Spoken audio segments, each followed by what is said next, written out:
Merci à vous d'être là. On va lancer désormais. Le thème est particulièrement intéressant, surtout dans le contexte actuel. Alors, on parlait d'opérations complexes. Alors, en termes de complexité, le retrait de cote, la gestion des minoritaires, c'est quand même un bon morceau. Merci à vous d'être avec nous sur scène pour venir en parler. Alors, j'ai le plaisir d'avoir Églantine Lioré. Églantine, vous êtes associé du cabinet Defilis, que vous venez de rejoindre après un parcours qui vous a amené de cabinets français à des cabinets internationaux. Alors, pas d'opération sans fiscalité, et la fiscalité, c'est plutôt votre domaine, surtout quand elles sont complexes. Donc, on est ravis de vous avoir avec nous sur scène. Renaud Babouin, vous êtes le cofondateur et CEO de Solutions Fiducie, l'un des leaders en France sur le segment de la fiducie, comme le nom l'indique. Parcours d'entrepreneur auparavant et une vraie connaissance du marché, d'un marché que vous aidez à sécuriser avec la fiducie. On aura l'occasion d'y revenir à plusieurs reprises lors de ce panel. Éric Amou, Éric, après une longue carrière au sein de banques d'affaires, vous avez rejoint, donc c'était Goldman Sachs jusqu'à DC Advisory pour les reciter. Vous avez rejoint Apax Partners il y a maintenant quelques années, 2 ans, pour y diriger l'équipe dédiée aux tech et aux télécoms. Et donc, pour rappel, Apax, mis à part toutes les opérations classiques et belles que vous pouvez faire, vous êtes également capable d'aller sur des opérations plus difficiles, plus complexes, donc quelques retraits de cote. Donc, on sera ravis d'en discuter avec vous. Et enfin, qui dit retrait de cote, dit également Laurent Ben Saïd. Laurent, vous êtes associé du cabinet King & Spalding. Vous y dirigez la practice corporate, une réelle expertise en matière de M&A Private Equity, qui sera particulièrement utile aujourd'hui. Et donc, je disais les retraits de cote, mais également les pipes. L'année dernière, on a eu le plaisir de vous avoir également sur les SPAC. Donc voilà, c'est complexe, complexe. Je suis ravi de tous vous avoir sur ce panel pour en parler. Et peut-être d'abord, quand on dit opération complexe et qu'on veut lier ça au retrait de cote, peut-être commencer par se demander pourquoi est-ce qu'un retrait de cote est complexe, ou à tout le moins, pourquoi est-ce qu'on recommence à en parler alors que c'est un peu cyclique, il y a des périodes avec plus, moins. Et c'est un mot qui a quand même plutôt marqué les derniers 18 mois. Peut-être pour commencer, Laurent ? Oui, c'est un thème que on trouvait intéressant parce que on a eu, c'est depuis la fin du premier lockdown, un certain nombre d'opérations de LBO sur société cotée, parce que finalement les tech private prennent souvent cette forme. D'abord parce que les valorisations ont souffert au moment de la crise sanitaire et du premier lockdown, mais aussi parce que il y a souvent des sociétés cotées qui sont très attractives, mais qui ne sont pas suffisamment vues comme telles par les investisseurs parce que mal couvertes, mal connues, sur des marchés qui sont des marchés parfois pas assez liquides. Et les investisseurs du private equity ont bien compris qu'il pouvait y avoir des pépites et que ces pépites-là, il ne fallait pas conserver un multiple ou une valorisation qui était liée au cours de bourse et qui était souvent pas à la hauteur de ce que la société pourrait donner si la société est une société privée et si on la remettait dans un contexte de marché du private equity. Donc, ces opérations qui ont de tout temps existé, c'est vrai, on en a vu ces 2-3 dernières années se développer. Nous, on en a fait 4 l'année dernière, 2 cette année. Lesquels ? Et il y en a eu. Alors, nous, on a typiquement travaillé sur une société qui s'appelle Environnement SA, où Carlyle est rentré au capital et a mis en œuvre une offre publique en vue d'un retrait de cote. On a travaillé pour un fonds américain qui s'appelle Long Pass Partner, qui est rentré au capital d'une société qui s'appelle Dalet. Et aussi, mais je ne vais pas toutes les faire, Euraseo et KT sont rentrés au capital d'une société qui s'appelle je vais oublier le nom, EasyVista, absolument. Et donc tout ça, c'est des opérations qui sont à chaque fois structurées de la même façon. Donc le thème de ce panel, c'est opérations complexes. C'est compliqué parce que ça requiert à la fois une vision et une bonne connaissance de la réglementation boursière, mais avant ça, de structurer un deal comme un deal de private equity. Et dans un deal de private equity sur une société cotée, il y a un certain nombre de choses à respecter, mais il y a aussi les fondamentaux du private equity, comme structurer un financement qui doit être adapté à l'offre publique, et je crois qu'Éric va en parler, parce que c'est vrai que ça, c'est un facteur de complexité. Et il y a aussi les sujets de management package sur une société cotée, puisque quand on décide de mettre en œuvre un tech private, on ne sait pas si on va aller au bout, et on est obligé, enfin, ou en tout cas, quand on est un investisseur private equity, on dessine un management package, et ce management package doit être rendu compatible avec les règles boursières si la société n'était pas délistée. Voilà, mais pardon, j'ai trop parlé. Je laisse peut-être Éric. Ouais, enfin, je rajouterais 2 points aussi importants. Éric, attention à ton micro, s'il te plaît. D'accord. Je rajouterai 2 points importants. D'abord, le passage de 95% à 90% pour le retrait obligatoire. C'est intervenu il y a quelques années, mais il a fallu attendre le Covid et le décalage de marché pour que les gens le mettent en œuvre. Parce qu'avant, arriver à racheter 95% des actions, c'était compliqué. 90%, c'est atteignable. Et donc, ça a élicité beaucoup d'intérêts structurels des fonds de private equity qui ont commencé à cibler et à targeter ces sociétés et attendre le moment où le cours de bourse décaler un tout petit peu. Le deuxième point que je veux faire, c'est que qui est technique aussi, qui est le marché parisien est de moins en moins liquide sur les tailles moyennes. C'est le point que tu faisais tout à l'heure. Et donc, il y a vraiment toute une série de sociétés dans la santé, dans la tech, qui étaient allées en bourse dans les années 2000 et qui se retrouvaient un peu orphelines ou pas bien gérées ou pas bien suivies. Et bon, voilà, à un moment ou à un autre, ça devenait opportun d'aller les chercher. Et jusqu'à maintenant, jusqu'à quelques années, les fonds de private equity n'allaient pas trop sur le tech private parce que très compliqué, plein de contraintes boursières, fiscales, de manpack. Et aujourd'hui, compte tenu de l'argent qu'il y a dans les fonds de private equity, des valorisations, il faut aller chercher un peu plus loin, même sur des opérations complexes. Il faut aller chercher des cibles. Et voilà, donc on doit y aller. Et sur le point technique, Éric a raison, c'est sans doute la conjonction de 2 choses. Maintenant, il y a un seuil de caducité à 50% dans la réglementation boursière qui fait que on hésite à annoncer une opération avant d'avoir sécurisé 50%. Et comme le seuil de retrait obligatoire est descendu à 90%, finalement, quand on structure son tech private et quand on sait qu'on va déjà partir avec plus de 50%, les chances d'échec sont plus réduites. Et donc, des fonds se sont décidés à structurer ces opérations avec un petit peu plus de succès, de chances de succès que sans doute dans le passé. Parce qu'on a vu, enfin, là, il y a eu une période Covid, ça échappait à personne, et on a les masques qui nous font dire que c'est pas fini. Mais le fait d'avoir un temps boursier qui ralentit aussi à un moment donné, est-ce que ça vient s'ajuster davantage au timing du fonds? Comment est-ce que ça se passe? Ou est-ce qu'on est sur un mouvement qui est quand même pérenne avec un besoin d'identification des cibles et qu'il y a des très belles cibles sur le marché boursier et que vous continuerez d'y aller de manière habituelle? Non, je pense qu'on ira tant qu'il y aura des cibles intéressantes. Je pense que là, après, ça devient structurel. Je ne sais pas si ça représentera une grosse part de marché dans le marché du LBO en général, mais ça restera important. Et parce qu'il y a beaucoup de sociétés qui décident au démarrage d'aller plutôt en bourse que dans un fonds, et qu'on sera là ensuite pour les accompagner dans la phase suivante. Voilà. Églantine, c'est des opérations que vous avez pu accompagner par le passé. Et au niveau fiscal, justement, c'est ce qu'on se disait, quels sont les impacts, les sujets peut-être plus importants à prendre en compte? Alors, on a peut-être 2 sources de complexité d'un point de vue fiscal. La première, je dirais, technique, et la deuxième qui tient à une incertitude.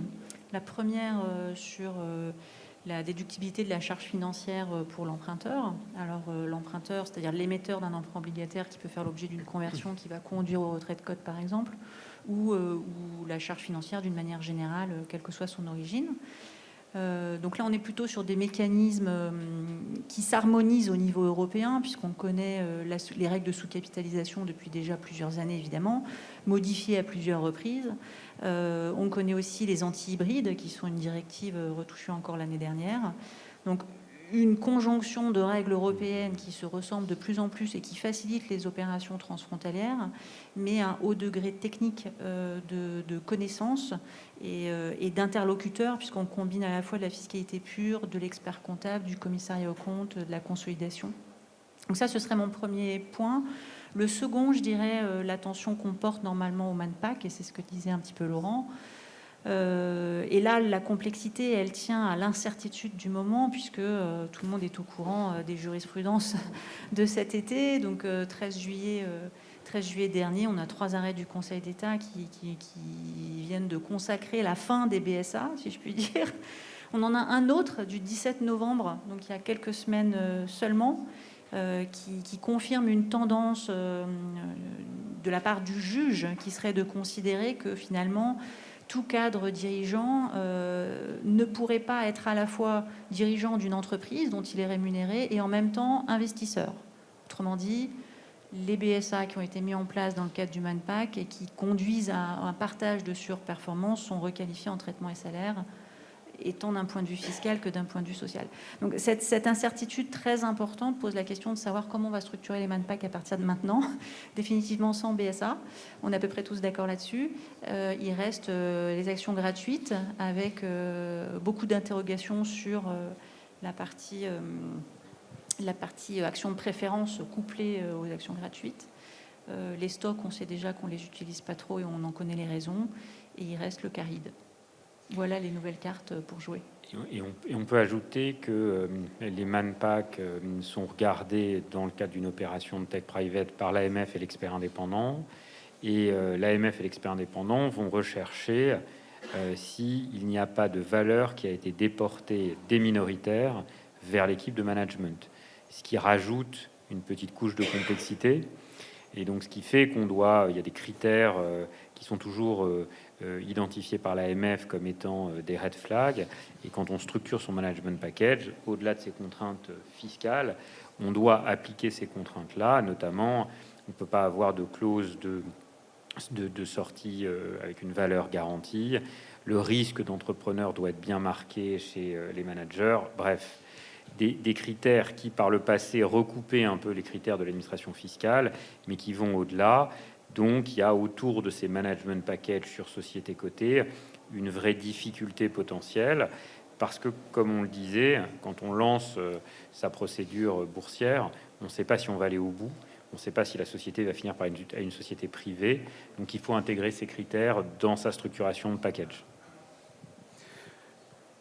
Éric, par rapport à ça, vous sur le tech télécom, les opérations que vous avez pu mener, au niveau d'Apax en global, quel était le cadre et qu'est-ce que vous y avez trouvé? En fait, le cadre, c'est d'abord et avant tout la qualité de la société. Je veux dire, on parle de complexité, on parle de société cotée, de société non cotée. 80 ou 90% de notre travail, c'est d'avoir une conviction sur un bel actif. Après, il y a des modes de détention, il y a des complexités, mais c'est d'ordre 2. Donc ça, il faut quand même le rappeler. Ensuite, à l'ordre 2, nous, en tout cas, chez Apax, on cherche vraiment... l'idée de départ, c'est qu'on va sortir de la cote. Si on a un doute au départ sur le fait qu'on va rester coté, a priori, on ne fera pas l'opération. Le seul contre-exemple, c'est Altran, qui était un gros contre-exemple, où là, on savait dès le départ qu'on ne rachèterait pas l'ensemble de la société. On est resté minoritaire pendant des années, avec un produit qui n'était pas structuré, justement, qui n'était pas un pipe, qui était juste une participation en equity, mais qui nous a permis, compte tenu de la géographie du capital, d'avoir l'influence qu'on voulait sur la stratégie et la vie de la société. Mais quand même, pour un investisseur de long terme qui est un fonds de private equity, être dans une société cotée comme ça, le lundi matin, quand l'associé arrive en réunion d'associés et que le cours de bourse a décalé de 5-10%, c'est pas un bon moment. Voilà. Absolument, mais c'était un bon exemple. Apax, pour le coup, avait été extrêmement courageux, parce que ces situations où on prend un bloc sans qu'il y ait de pacte d'associés, parce que dans une société cotée, il n'y en a pas, parce qu'il y a souvent une action de concert derrière, et se dire qu'on va miser sur ce bloc de titres pour avoir l'influence suffisante et être désigné au conseil d'administration, c'est dangereux par les temps qui courent, parce qu'il y a des actionnaires activistes qui sont de plus en plus actifs en France, qui peuvent aussi intervenir au capital de sociétés cotées et entrer alors qu'on ne les y attend pas.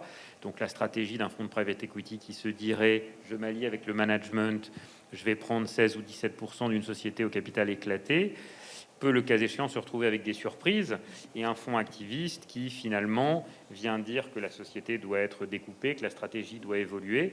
On a travaillé sur une opération il y a quelques mois pour un fonds de place qui a regardé une situation où un activiste était déjà au capital, voulait s'allier avec le management et finalement a jeté l'éponge parce que s'est rendu compte que c'était risqué, compliqué et que, comme le disait Eric, le comité d'investissement londonien, finalement, a été très frileux.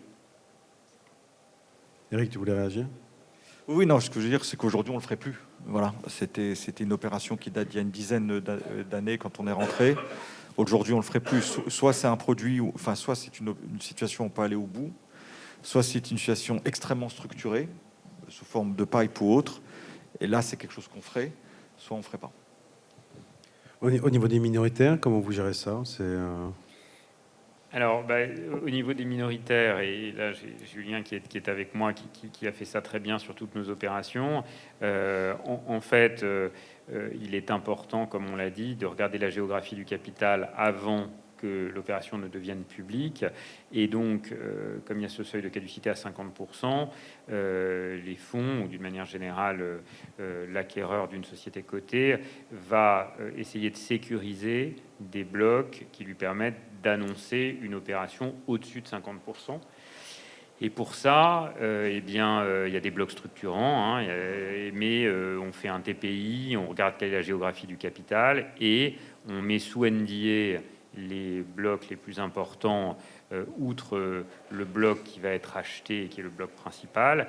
Et ensuite, on essaie d'aller voir ces minoritaires et de les convaincre qu'il faut faire partie de l'opération et que sans eux, l'opération ne peut pas être structurée.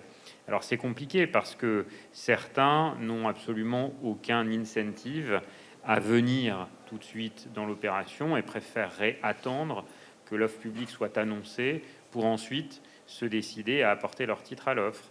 Pour ça, on leur donne un certain nombre de kickers, comme par exemple, on leur donne des clauses d'ajustement du prix. On leur dit, si on vous achète tout de suite au moment où on va acheter le bloc le plus important, si on lance une offre publique plus chère, parce que l'AMF nous demande de revaloriser le prix par action, et bien vous serez aligné sur le prix de l'offre publique. Donc il y a une vraie stratégie autour de ça, et cette stratégie, elle est discutée en amont et elle est menée à bien au moment, peu de temps avant l'annonce de l'opération.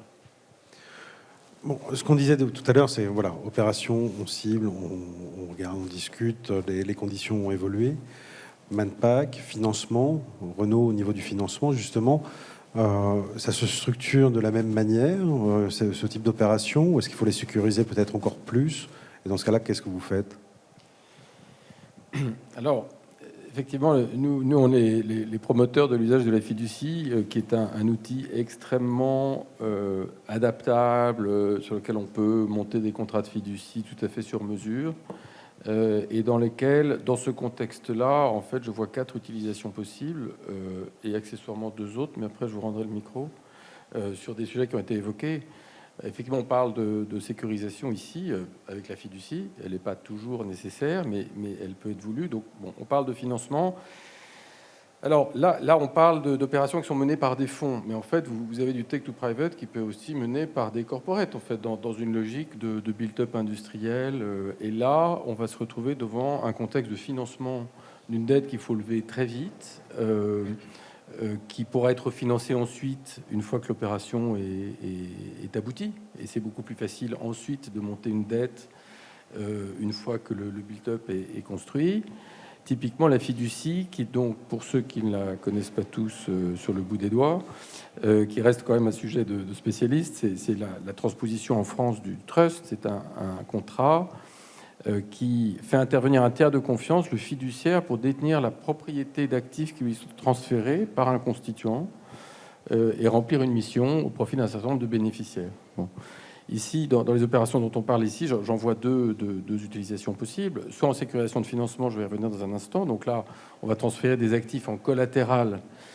Et la fiducie, au regard des procédures collectives, est encore renforcée par la réforme qui est intervenue en septembre par la transposition en droit français de la directive Insolvency, constitue une sûreté incontournable, en ce sens que le bénéficiaire d'un financement fiduciaire est assuré de pouvoir être indemnisé en cas de défaut dès le premier euro sur la réalisation de l'actif collatéral. Et ça, c'est une qualité qu'on n'obtient ni par un nantissement de titres, si on est sur des titres ici, mais ni sur toute autre forme de sûreté sans dépossession, sur une hypothèque, par exemple.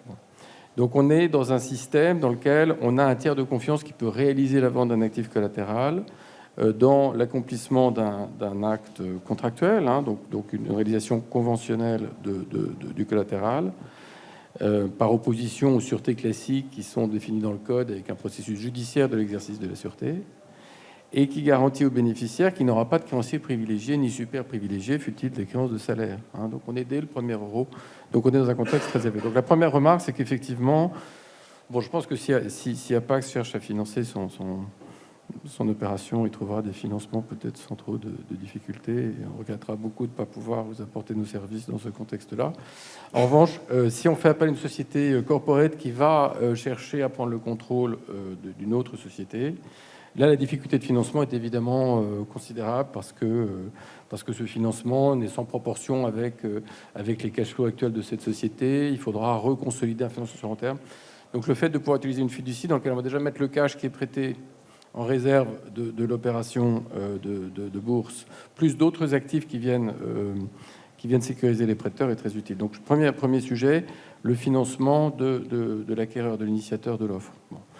Deuxième sujet, c'est les sujets de pacte. Alors là, ça dépasse un peu le contexte de ce type d'opération, mais on est dans des sujets de pacte. Peut-être renforcé d'ailleurs, on pourrait en parler avec les contraintes maintenant des financements de package, puisque les financements de package peuvent conduire en fait à inverser le rapport entre l'investisseur financier et l'investisseur manager, et avoir une situation dans laquelle le manager rentre dans l'equity pur et l'investisseur va rentrer dans des proportions plus élevées dans des instruments hybrides de convertibles, pour justement avoir ce rapport de levier finalement inversé qui permet finalement à l'investisseur financier de ne pas convertir dans certains contextes, etc., pour permettre l'upside du manager.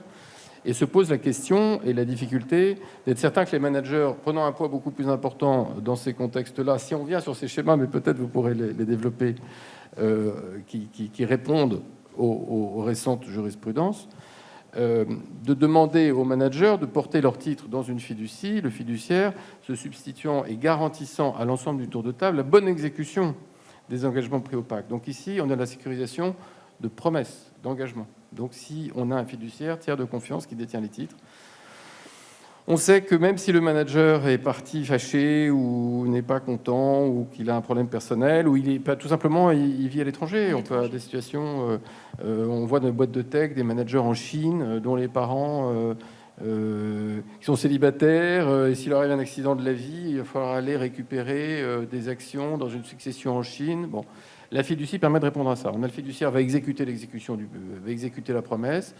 Le jour où il faut vendre, exécuter un engagement de drague longue, recevoir le cash, et à ce moment-là, tout le temps nécessaire voulu pour régler la succession peut intervenir. Mais en tout cas, on n'a pas bloqué l'exécution de l'opération de sortie. Là, je parle évidemment d'une opération de sortie. Donc voilà deux façons de voir. Après, je reviens au financement. On a parlé du financement de l'initiateur. Après, il y a le financement de la cible. Bon. Ici aussi, on est souvent dans des contextes effectivement de LBO, donc on se retrouve avec la cible qui va devoir se financer elle-même. Donc on va avoir un dispositif agrégé beaucoup plus leveragé. Bon. Et là-dessus, le financement fiduciaire, c'est ce qu'on fait nous. Chez Solutions Fiducie, on agit comme fiduciaire, mais on a aussi des fonds de dette. Et on prête, puisqu'on est cohérent avec des sûretés fiduciaires, pour montrer le bon exemple. Et ça nous permet d'aller sur des dossiers qui sont beaucoup plus leveragés, parce qu'effectivement, on a un regard, cette fois-ci, qui est tout à fait différent d'un prêteur bancaire qui regarde des multiples débits. Nous, on va regarder l'opération de financement et le prêteur fiduciaire. On n'est pas les seuls. Les fonds de dette avec qui on travaille, nous, comme fiduciaires, on cette approche. On va avoir un regard beaucoup plus private equity, c'est-à-dire beaucoup plus qualité du management, qualité du projet, et non pas les cash flows instantanés. Et ils se permettent effectivement d'intervenir dans des conditions beaucoup plus économiques que l'investisseur en equity, parce qu'ils ont en face une sûreté sur les actifs de les sociétés qui leur permet d'avoir une sortie assurée en cas de difficulté. Voilà trois points de réflexion. Bien développé. Églantine, peut-être.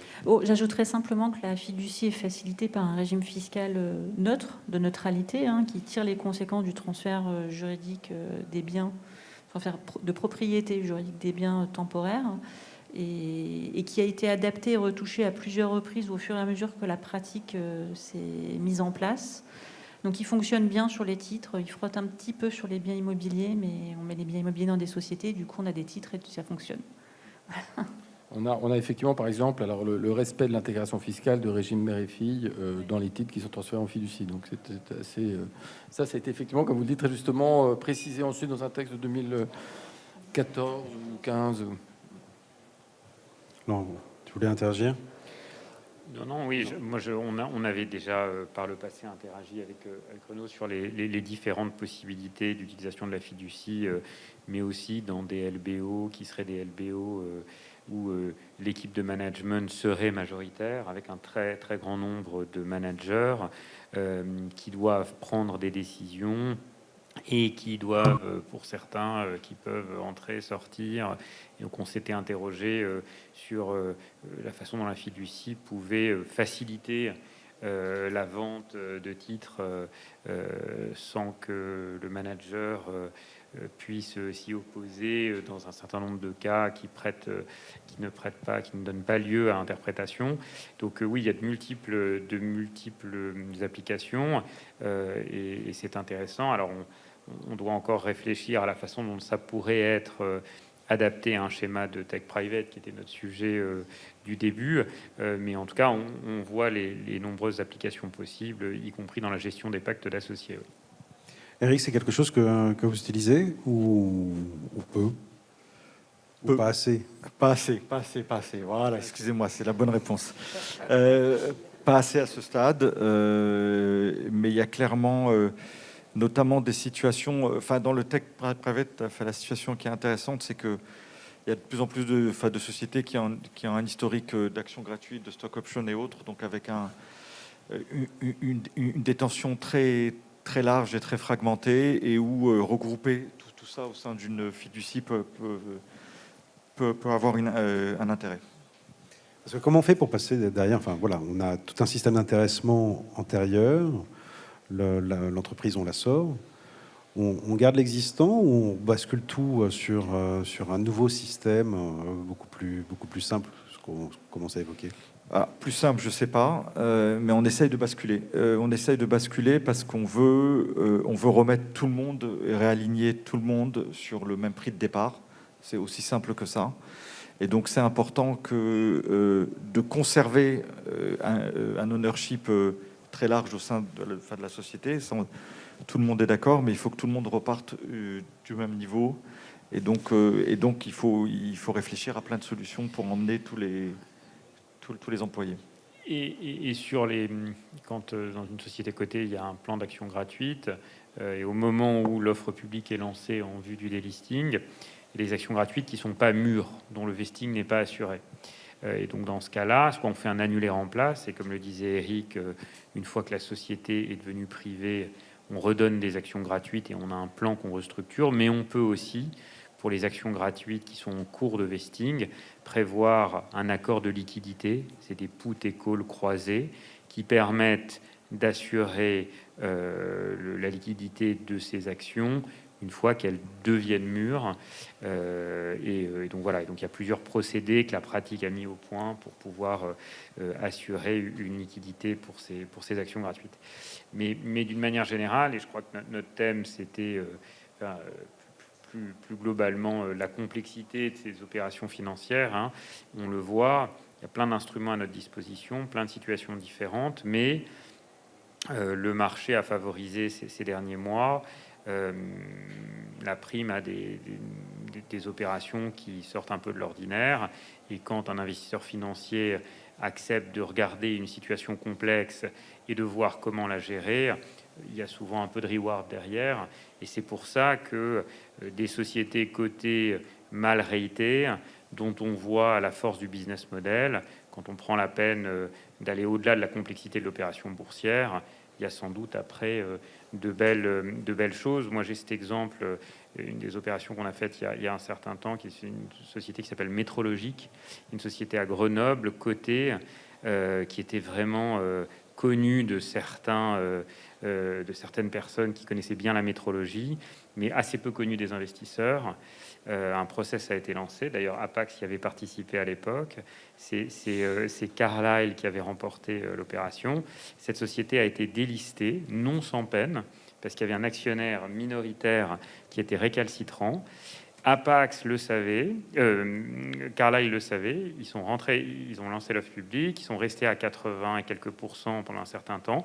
Ils ont fini par racheter le minoritaire, ils l'ont délisté et ensuite ils l'ont revendu à Astorg en faisant une très belle plus-value. Et cette société depuis a été revendue à un groupe industriel. Donc voilà, c'est un bel exemple d'une société compliquée à sortir de code, qui finalement, mais il y a plein d'autres exemples comme ça évidemment. Thierry. Non, mais ce que je voulais, ça c'est un très bel exemple parce que le retrait de cote a pris 18 mois. Donc ça a été assez long. Mais je pense qu'il y a véritablement de la valeur à créer. Et en tout cas, sur tous les sujets qu'on a regardés, nous, sur les 12 à derniers 24 mois, malgré les complexités, c'est un message qui est très positif. Chaque problème qu'on a eu, on a pu le résoudre en fait. Que ce soit légal, fiscal ou de financement, aujourd'hui il y a les outils pour gérer tous ces sujets-là. Voilà. Renaud, tu voulais intervenir? Non, parce que là, sur ces techniques boursières, alors j'ai en fait deux ou trois choses à rajouter. Toujours évidemment dans l'utilisation de la fiducie. Je reste dans l'idée d'un build-up dans lequel c'est un groupe industriel qui va sortir une cible de la cote. On peut avoir des problèmes de droit de la concurrence et donc de branches d'activité à céder. Donc la fiducie est utilisée dans ce contexte-là parce que ça permet d'isoler une branche dans une fiducie tout de suite et de donner mission aux fiduciaires de la céder dans le cadre d'un mandat qui est une banque d'affaires, mais qui permet tout de suite vis-à-vis de l'autorité de la concurrence de déclarer que la branche est sortie. Et donc de ne pas bloquer, de ne pas attendre, etc., de pouvoir donner des garanties tout de suite là-dessus. Ça, c'est une garantie de cession. Et ensuite, en technique purement boursière, il y a deux astuces, deux sujets auxquels on ne pense pas. Le premier, c'est que la fiducie est un excellent outil pour monter au capital d'une société jusqu'au premier seuil. Parce que le bénéficiaire effectif de la fiducie n'est pas publié. C'est encore un petit espace de liberté. Donc, quel que soit le véhicule que vous voulez construire... C'est un excellent argument marketing. Oui, et alors, il est connu du fisc, bien entendu, parce que le contrat de fiducie est enregistré, mais le registre des fiducies qui est tenu par Bercy n'est pas public. Donc là, c'est peut-être pour Apax, et finalement, peut-être trouver un sujet. Mais enfin, jusqu'au premier seuil, je ne pense pas qu'il y ait un meilleur système que celui-ci pour pouvoir monter une participation en bourse sans apparaître à travers les États, comment vous les appelez, SICOVAM, là, Laurent, dans lequel on a l'État... Comment ? Les TPI, voilà. Et donc c'est la fiducie qui apparaît sur le TPI, et donc ça permet de... Voilà. Deuxième chose, alors qui n'est peut-être pas exactement applicable ici, mais je la signale en technique boursière, c'est que... et là, je parle plutôt de gens qui ont une participation minoritaire, qui peuvent ensuite gagner, ensuite à être vendus, mais on ne sait pas très bien qui va gagner dans la bataille boursière à la fin. Et donc, le fait de détenir une participation antérieure d'une fiducie est extrêmement avantageuse, parce que ça permet de laisser les droits de vote double attachés à la fiducie. C'est-à-dire qu'au lieu de céder les titres, on se retrouve en fait avec un actif qu'on peut céder, qui est la fiducie elle-même. Et donc, l'actionnaire inscrit, c'est le fiduciaire. Et donc, vous cédez la participation. Et donc, dans une bataille dans laquelle vous ne savez pas très bien comment ça va se terminer, et peut-être qu'au bout du compte, enfin, vous savez, parce que vous n'irez que si vous connaissez la fin avec certitude, mais c'est pas toujours le cas, en particulier quand on est dans le domaine industriel. Et là, on peut avoir un combat entre deux joueurs, on ne sait pas très bien comment ça va se terminer. Eh bien, et puis y avoir un troisième qui arrive pour mettre tout le monde d'accord. Eh bien, celui qui a mis ses titres dès le premier jour en fiducie, quand il va vendre sa participation et vendre sa peau très chère, il va la vendre avec des droits de vote double, alors que sinon la cession, comme vous le savez, évidemment, va puisqu'il faut pour avoir les droits de vote double avoir 2 ans d'inscription au nominatif. Voilà. Qui est un argument très fort, puisque pas seulement dans le contexte de bataille boursière, mais pouvoir récupérer ses droits de vote double et profiter de cette influence dès le premier jour, évidemment, c'est très recherché, alors que tout transfert de titre, tout transfert de propriété à un nouvel actionnaire implique la cessation des droits de vote double. Donc ah oui, c'est un très bon argument. Parce que sinon, on peut toujours faire une société ad hoc pour devenir une participation, mais il faut vendre la société. Bon, la société, on ne sait pas la vie qu'elle a eue, il faudra une garantie de passif, il faudra, etc. Alors que là, on a quelque chose qui est très très pur, un contrat de fiducie qui n'a connu qu'une vie, qui est d'avoir détenir une participation tenue par un intermédiaire qui est réglementé, donc qui garantit que l'ensemble du dispositif est parfaitement conforme à la mission qui a été engagée. Et donc, voilà. Simplement, c'est comme les assurances un peu musclées, c'est-à-dire que les assurances, on y pense un peu trop tard en général. En fait, ça, il faut y penser. Le premier, ça coûte pas très cher et ça peut rapporter assez gros à la fin. Et donc, mais ça, il faut y penser le premier jour, quoi. Il faut dire, je prends 10% d'une boîte, mais dès le premier jour, je la mets en fiducie. Voilà. Sachant que, comme Églantine l'a dit, tout ça est neutre fiscalement. Les régimes fiscaux favorables, mère et fille s'adaptent, s'ajustent, etc. Tandis que je me dis qu'on voit pas encore beaucoup d'audits de fiducie. Ça viendra sûrement. Hein. Elles ont toujours, les comptes sont comptabilisés quand même, les comptes. Alors la fiducie, si vous voulez, elle a un patrimoine autonome, c'est intéressant aussi de le dire, parce que là-dessus sur l'audit, donc la chose particulière de la fiducie, c'est qu'elle a 3 caractéristiques, on en a vu 2. 1, sa résistance aux procédures collectives. 2, sa neutralité fiscale. Et la troisième, qui est très importante, c'est la création d'un patrimoine autonome dans la personne du fiduciaire. Et qui fait que les créanciers propres du fiduciaire n'ont pas accès aux actifs qu'il détient en qualité de fiduciaire. Et j'en viens à votre affaire d'audit.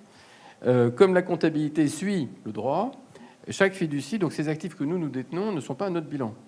Et chaque contrat de fiducie fait l'objet d'une comptabilité autonome, auditée, avec un CAC. Oui, je veux dire audit d'acquisition. On ne voit pas encore beaucoup d'acquisition de participation, donc placée en fiducie ou à la vente est proposée la fiducie. Voilà.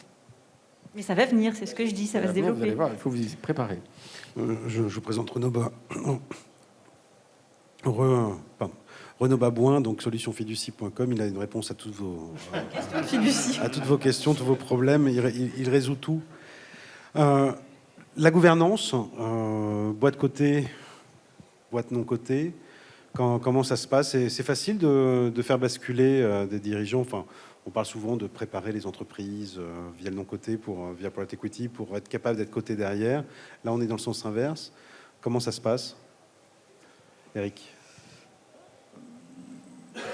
Ça se passe bien. Je dirais qu'il n'y a pas de sujet en fait au niveau de la gouvernance parce que un bon patron qui travaille avec ses bons actionnaires ou avec ses bons membres de conseil d'administration, que ce soit coté ou non coté, voilà, il y a des relations professionnelles et de confiance qui se développent bien. Le sujet principal, c'est l'information publique en fait. C'est l'information publique qui fait que toute décision dans une société cotée, tout infléchissement, tout changement de direction est immédiatement connu de tous et donc il y a peu de latitude pour prendre des risques et pour avoir des plans à moyen terme. Et c'est là que je pense c'est la vraie différence. Après, au choix des uns et des autres, hein, je ne dis pas que c'est mieux ou que c'est moins bien, mais la vraie différence, c'est la connaissance du public. Oui, après, je ne sais pas si dans les aspects fiduciaires de responsabilité, ça se surajoute, mais en tout cas, de mon point de vue, c'est la disclosure, en fait. Moi, je dirais plusieurs choses. Un, c'est vrai que souvent, le chef d'entreprise d'une société cotée, il peut se sentir un peu seul. il a un conseil d'administration avec des indépendants, avec des représentants de certains de ses plus gros actionnaires, mais est-ce qu'il a un véritable partenaire qui, au jour le jour, peut l'assister et réfléchir avec lui sur des opérations stratégiques? Parfois pas. D'où la tentation de changer de monde et de devenir une société privée avec un actionnaire financier qui va pouvoir le guider et qui va pouvoir lui présenter des opportunités. La deuxième chose, c'est que souvent, réaliser de grosses acquisitions, quand on est à la tête d'une société cotée, c'est possible, mais il faut avoir les sources de financement.